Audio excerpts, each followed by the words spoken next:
What makes an art capital? Well, I think I go back to my spinball question at the beginning, which is artists. Artists making interesting work in an environment that's conducive for them to make it. When people talk about London as an art capital in very positive terms, the word they always use is the word they used to only use about New York, and that's energy. And there's a sense that when a certain dynamic occurs, an energy, a kind of pervasive sense of energy is produced.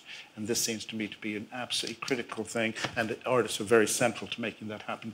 But that seems to me to be the edge of difference between a place that's really got something happening and someplace that's a nice showcase or something, but doesn't have that inner vitality.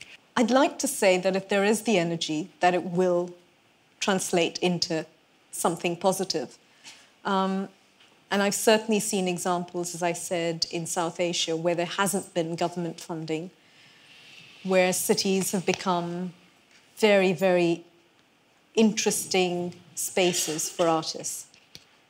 But on the other hand, having seen the examples of Hong Kong and Singapore, where the government does fund various schemes and does fund art schools and art education and institutions and everything else that goes along with it, it is much easier for artists to live in that environment and for an art capital to grow out of that environment.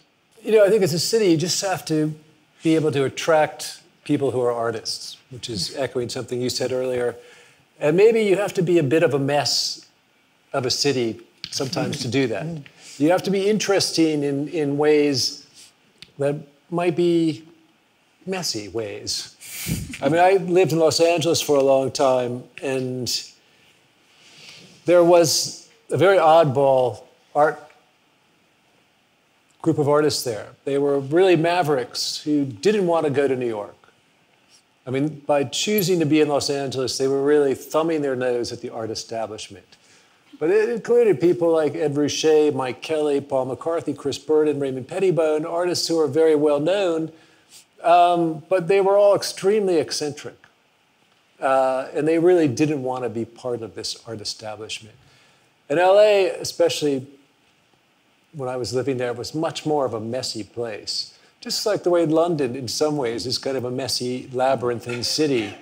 It's spread out over miles, you know, so I think, when I think of a place like Singapore, I think it's got to get a little dirtier.